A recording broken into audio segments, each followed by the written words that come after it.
Donc, ici, c'est un problème de stoichiométrie avec, bien sûr, un gaz qu'on donne finalement son volume recueilli parce qu'on a fait réagir une certaine quantité ici de nitrate de sodium qu'on a fait réagir. Puis là, on a obtenu du nitrite de sodium et de l'oxygène gazeux. On veut savoir quelle masse a été produite de nitrite de sodium si on a recueilli finalement 241 cm3 d'oxygène aux conditions de 97 kPa et 22 degrés Celsius. Donc, la stoichiométrie veut que finalement, étant donné qu'on travaille avec un solide et des gaz, on ne peut pas faire le volume tout de suite d'un coup comme ça pour utiliser la stoichiométrie, donc il faut utiliser les moles. Ici, j'ai les conditions nécessaires, j'ai le volume, la pression, la température, donc je peux trouver la quantité de moles grâce à PV égale nRT. Ça veut dire que je peux utiliser la formule ici, tout le temps porté à mettre un M, qui est des gaz parfaits. Pour faire ça, j'ai besoin de transformer mes centimètres cubes en mètres cubes, donc c'est divisé par 1 million, donc si je fais ça, ça va me donner, dans le fond, 2,41. Donc là, dans le fond, mon volume, il devient 2,41 fois 10 moins 4 mètres cubes. Donc, ensuite, la pression, je la mets en pascal. Donc là, dans ce cas-ci, c'est juste 9,70 fois 10 à la 4 pascal. Et là, la température, on la met en Kelvin. Donc, c'est 22 plus 273 qui donne 295 Kelvin. La constante est 8,31 comme ça.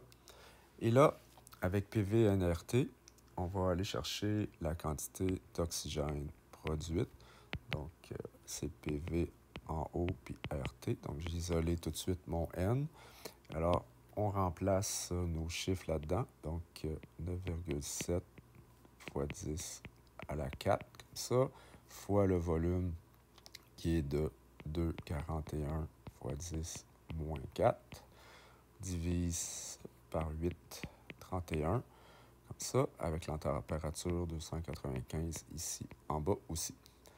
On fait notre calcul, on obtient que la quantité d'oxygène produite lors de la réaction est de 9,54 fois 10 moins 3 moles, comme ça.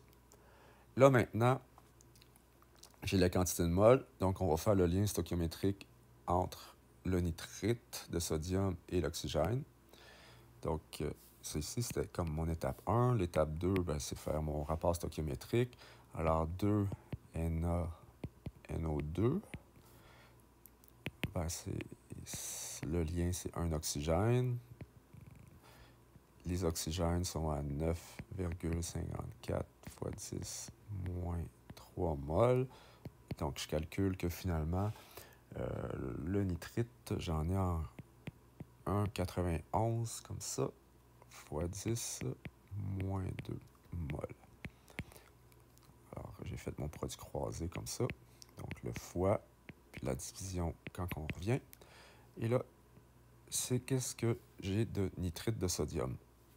Là, bien sûr, on veut l'avoir ici en grammes.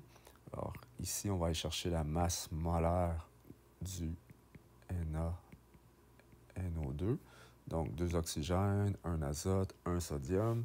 Donc, ça ici, ça donne 69,00 grammes mol moins 1.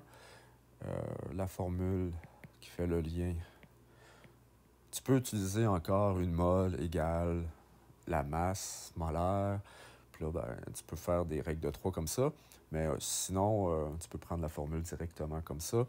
Alors ici, on a notre quantité ici, 1,91 fois 10 moins 2, qui est la N.